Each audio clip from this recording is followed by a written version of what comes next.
everybody, it's Megan. Welcome to this week's topic. Well, I guess it's this month's topic of surviving toddlerhood, which is playtime for toddlers. I don't have a whole lot to add to this topic, but I thought I would throw in some examples of kind of how our house is set up as far as playtime is concerned, and what I do with Layla every day, and kind of what my plans are going forward. And I'll throw in some clips here and there of some examples of what we do during the day. So our house is set up in like little sections, kind of. So I'll show you that now. Over here, and it's a total mess, I'm sorry. These are her books there in the square thing. And she's welcome to pick them up at any time. Sometimes I read to her. It just kind of depends. When she's playing independently, the first thing she goes to are the books, which is really interesting. And this is just kind of a mishmash of stuff. I've got like old purses of mine. Oh, and a balloon. Old purses of mine. In fact, I love this one. Her Selfie Elf purse. She loves to just stuff things in them. And then, you know, just like interactive toys that she can play with. And they're all kind of soft toys go in there. Over here is like a music section. I've got this little drum set and a little leapfrog drum. And then I put the puzzles up above here. And then in here are more like the electronic toys. Which you'll recognize some of those from my last video. This is the Leap Pad, or whatever it is, my laptop. Some Speak and Says, or See and Says, not Speak and Says. Little teacup. And then some other toys that I find obnoxious. This dog is one of them, but I still let her, you know, play with it. It's just not out in plain view for her to play with all the time because it drives me crazy. And then like a little walking stick that moves when she walks. And then over here is a little keyboard that's tucked back here. I like to kind of hide toys because she forgets about them, finds them, and then she's like, oh yeah. And then she'll bring it out and play with it. And then we'll put it away again. And it's just kind of like this little nook that she's discovers every once in a while. So that's why that's there.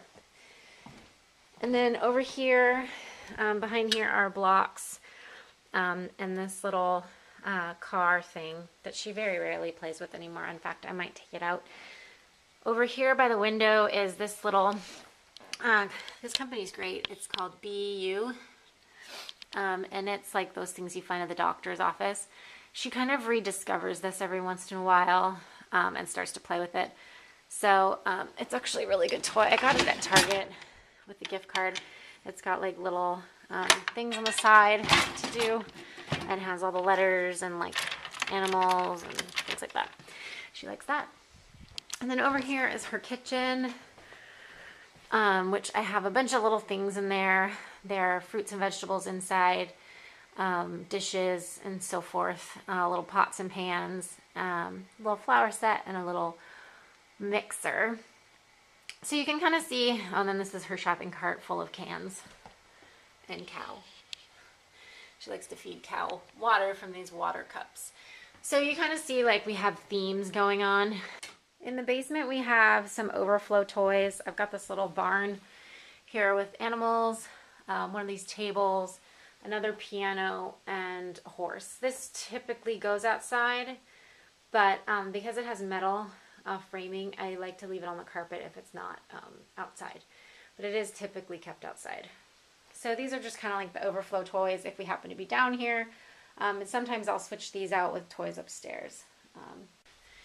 So most of the time with Layla during the day, I will do stuff around the house and leave her to just kind of play by herself. Some days she won't play by herself as well as other days. It's just kind of hit or miss that way. Tuesdays and Thursdays I take her to a indoor playground, which might end now that it's becoming summer. But around here, as I'm sure many of you live in the cold areas, it's really important to me to get her out of the house. And it's the best way to do that if it's pouring down rain. They just take an entire gym at the local community center and put a bunch of toys in it. It's got bouncy houses, things to run around on, balls, kitchen, house, a roller coaster type toy that she loves. And I'll show you a clip here of kind of what that looks like. You ready to go to toddler gym? You ready to go bye-bye? Yeah, you're excited, aren't you?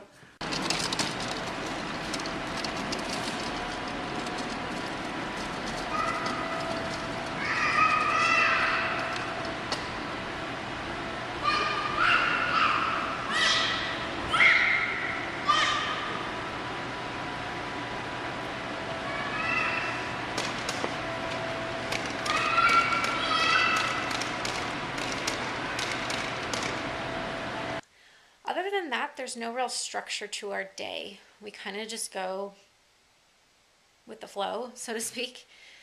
My future plans for Layla, because she's not going to start preschool probably for another year, I've decided that I think something would be really good for her just to be kind of left on her own and socialize with other children without me there. So we're planning on doing a drop-in preschool, which basically is in between, somewhere in between a daycare and a preschool. It is a number of hours that you determined that you drop off your child for. You don't have to set up a schedule or anything. You can, and you get a discount if you do, but the whole idea is that you can just drop your child off when you want to.